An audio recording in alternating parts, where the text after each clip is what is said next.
So let's get into those NBA rumors, and we'll start things off with quite an interesting report out there that came through yesterday. Draymond Green and Tristan Thompson engaged in a fight earlier this month, or I guess you could say earlier in July, inside an LA night spot called Delilah. If anybody from the LA area knows what that place is. Now, both ballers were in the nightclub for a private party after the ESPY Awards on July 18th. Now, Thompson reportedly socked Green with a two-piece, getting the better of the NBA champion Draymond, of course, and Draymond actually went up to apologize to Tristan Thompson. This is how it all started. So he went up to Tristan, wanted to make peace with him after what happened during the NBA Finals, and Tristan reportedly said, quote, "Nah, man." And then Draymond tried again, saying, quote, "Come on, I didn't mean it." And then that's when the punch happened, reportedly. Tristan leveled him. Draymond didn't go down all the way, but he was obviously taken aback by it. And Marcus Thompson of The Athletic provided more insight into the incident, saying, quote, "Both Green and Thompson were guests of LeBron for this ultra-exclusive affair, which prohibited phones and cameras. So we have no photo evidence, we have no video evidence, just witness reports." Goes on to say, none of the attendees expected the on-the-court drama to flare back up in this setting. One source said it was a sucker punch, but to be honest, it wasn't really a punch. It was more like a shove. Okay, so one report is saying that it was a pretty good punch that pushed Draymond Green back, and somebody else is saying that it was more of a shove. It begs the question, who would win in a fight, Draymond Green or Tristan Thompson? Type away in comments, D for Draymond, T for Tristan. If you think I would win, which probably wouldn't be the case, type C. So the original incident that I am talking about here is when Thompson was ejected during the Cavaliers' 124-114 overtime loss to the Warriors in Game 1 of the NBA Finals. And as Thompson was leaving the court, he and Green exchanged words before Thompson shoved the basketball in Green's face. Now, you saw some of the pictures of Draymond and Thompson via our little photo B-roll here, and yeah, they have a past. There's no doubt about it. So I guess Draymond tried to patch things up, and Tristan wasn't really all about it. Now, LeBron James and Kevin Durant actually stepped in to facilitate the situation and mediate what was going on there. So type away in comments. Want to hear from you guys. We're on YouTube Live as well as Facebook Live, and seeing some votes coming in already. Somebody actually said that Cam would win. Trust me, I have not been hitting the weight room quite often. Been doing cardio only. I could not take down Draymond Green or Tristan Thompson, nor would I want to. I'm sure they're wonderful people. All right, let's continue along here and talk about Kevin Durant perhaps joining LeBron James, or maybe he will stay if he wins a third title with the Golden State Warriors. So I think it's safe to say that next July 1st will be the summer of Kevin Durant. And I think people will certainly like to connect him to LeBron and the Los Angeles Lakers because it's fun to do so. However, Yahoo Sports' Chris Mannix believes that could be a tough sell for Durant if he winds up leading the Warriors to a third straight title next season. Mannix said that KD wouldn't want to play with LeBron James, but rather play against him. So implementing that logic, I guess KD would stay with the Golden State Warriors or go to another team in the Western Conference so he can continue to take down or play against LeBron James. Now, again, we are way ahead of schedule here talking about 2019 and the offseason, but it's a certainly interesting perspective here as we look ahead to what should be a jam-packed offseason across the NBA. Kemba Walker, Kyrie Irving, Jimmy Butler, Klay Thompson, all of these names are going to be up for grabs potentially.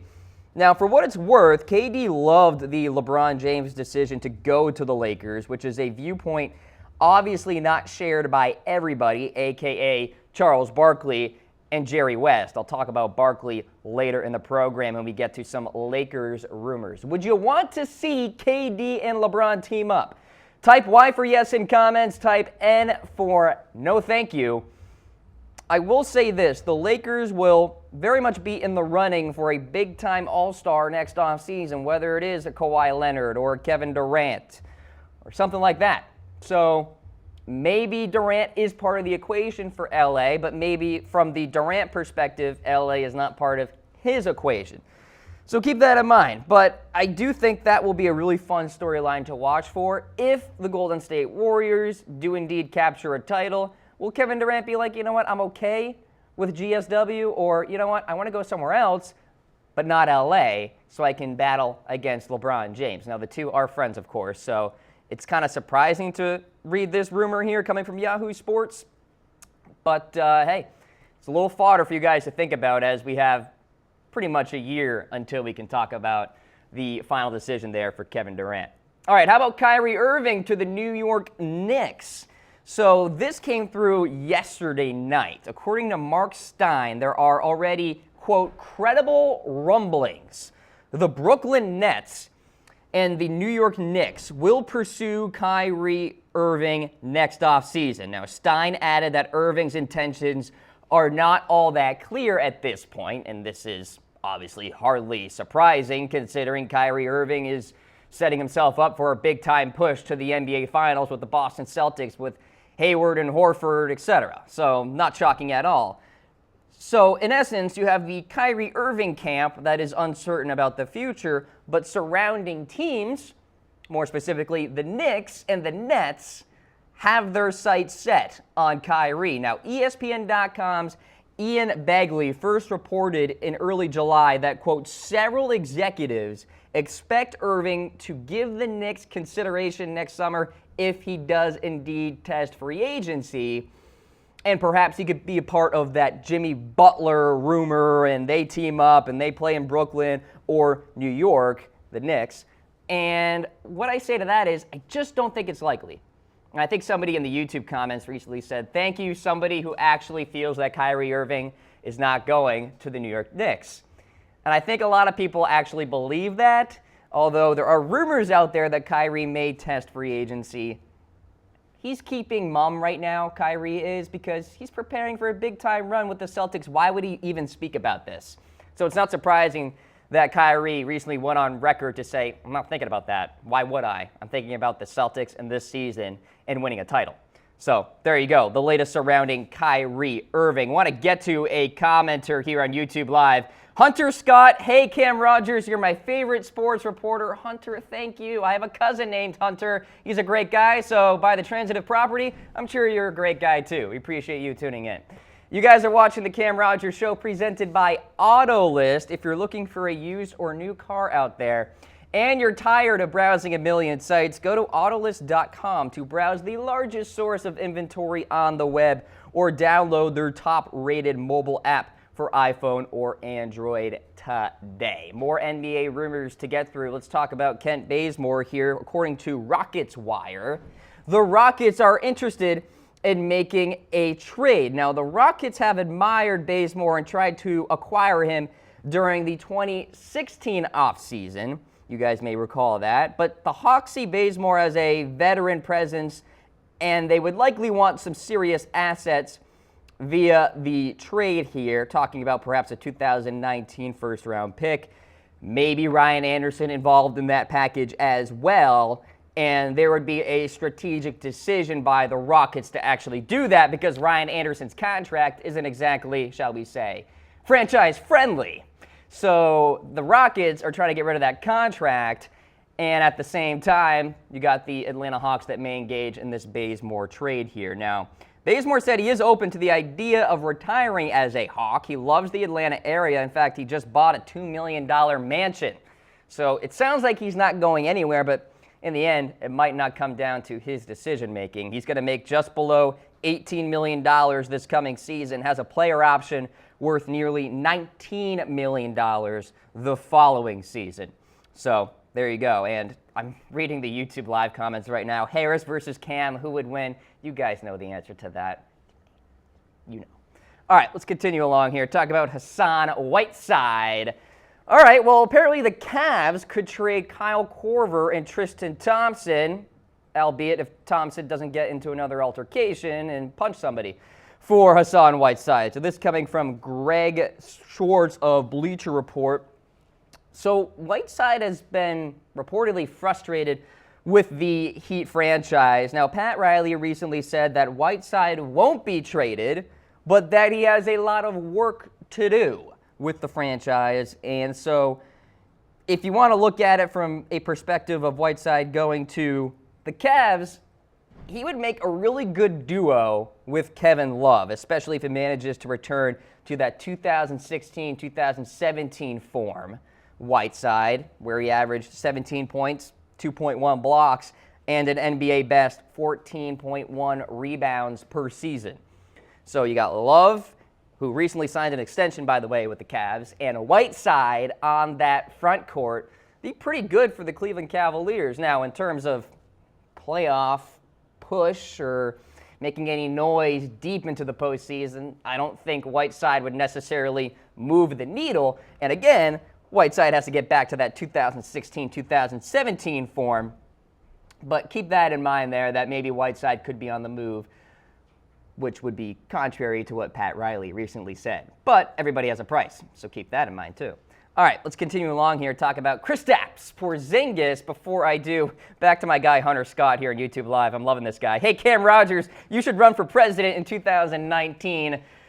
You know, I am going to announce my candidacy at some point, Hunter, so I appreciate you chiming in about that. So stay tuned, and we'll be there very, very soon about that. All right, let's talk about Kristaps here. Could he be back around Christmas time? According to Mark Berman of the New York Post, the possibility exists that Porzingis could be back with the Knicks around the holidays. Now, the Knicks will have a better idea of Porzingis' timetable in September, which will be 7 months, by the way, since the February surgery that he had. Now, there's certainly risk involved here in terms of Porzingis, but it's fair to believe that he won't return to the hardwood until he's 100%. Why would he? We're not talking about a Knicks franchise that is on the brink of NBA title contention. So in that logic, in that regard, why would you rush Porzingis to the fray? Especially, by the way, when the 2019 offseason is going to be uber exciting if you are a Knicks fan, especially when you're hearing about the Kyrie Irving rumors and the Kemba Walker rumors and the Jimmy Butler rumors, where the Knicks could get an all-star. We'll have a healthy Porzingis heading into the 2019-2020 season, and you have the Knicks perhaps as a legit contender in the Eastern Conference. Now, Porzingis, he's got the physical tools to be a dominant force when he is healthy. We know this. Stands at 7 foot 3 inches, unique combination of explosiveness and coordination. Doesn't need to leave his feet to be effective. His athleticism is a situational strength, if you will, that he can use from time to time. And as for the Knicks as a whole, there's no pressure on this year. Next year could be the pressure when Porzingis is going to enter, you would think, the season 100%, and they get an all-star, you would think as well. Maybe a Kyrie, Butler, Klay Thompson, whatever the case may be. Plenty of time for those rumors to circulate out there. All right, one more or a couple more rumors to get through here across the NBA. The Mavs have signed Terry Larrier.